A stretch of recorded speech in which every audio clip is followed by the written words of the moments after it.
আজরাইল, আপনারা জানেন আজরাইল কত বড়?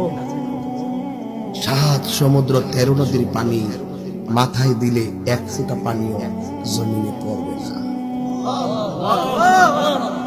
এত বিকট আজরাইল, যার এক মুষ্টি মাটি সমান সমান 40 মণ। রাসূল বলেন, আরে রূহ নেওয়ার সময় তো কষ্ট হবে, এর চেয়ে বেশি কষ্ট সাকরাতুল মউতের কষ্ট। রূহ নেওয়ার আগে যে দাউড়া মারবো দরজা তাইছে, যে একটা ধাও মারবে, ঘরের মানুষ তো মনে করবে ফেরের বেদনা, মনে কাইতেছে।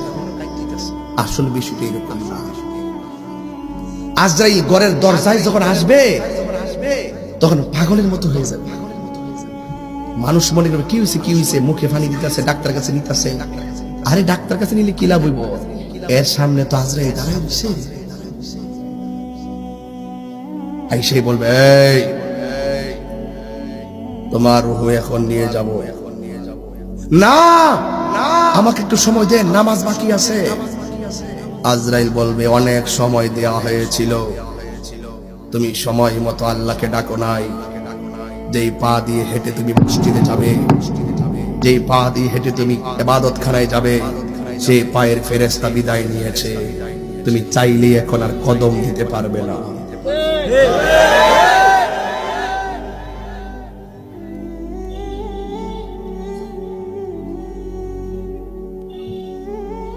চোখের ফেরেশতা বিদায় নিবে, মুখের ফেরেশতা বিদায় নিবে, কানের ফেরেশতা বিদায় নিবে। তখন ইমাম সাহেব কানের কাছে যাইয়া বলবে, পড়ো না, কান দিয়ে আর শুনবে না, দেখো না, চোখ দিয়ে আর দেখবে না, বলো না, মুখ দিয়ে আর বলবে না। কেন বলে না? এই প্রত্যেকটা অঙ্গ ফেরেশতা দিয়ে আল্লাহ চালাইছে। ওরা ডিউটি শেষ, বিদায় হয়ে গেছে।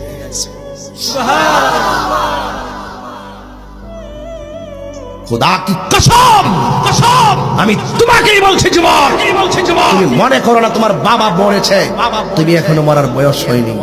তোমার মতন বহু যুবককে আমি রাস্তায় অ্যাক্সিডেন্টে পড়ে মরতে দেখেছি। তুমি মনে করো না আমার দাদা এখনো মরেনি।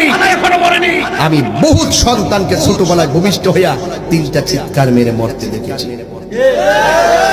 তুমি কি মনে করো টাকাই তোমাকে বাঁচিয়ে রাখবে? আমার অনেক টাকা আছে, রূহ হলে সিঙ্গাপুরকে ভালো করে চলে আসবো। তুমি মনে রেখো, ভালো করার মালিক আল্লাহ। কথা বলেন ঠিক কিনা?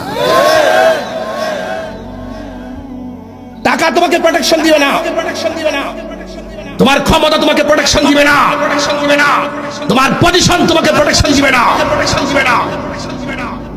তুমি সেদিন আজরাইলের সাথে পৃথিবীর কোন নবী নিয়ে কথা বলতে পারবে না। রাসূল বলেন, সেদিন একমাত্র আল্লাহ আজরাইলের সঙ্গে ঈমানদাররা বন্ধুর মতো কথা বলবে।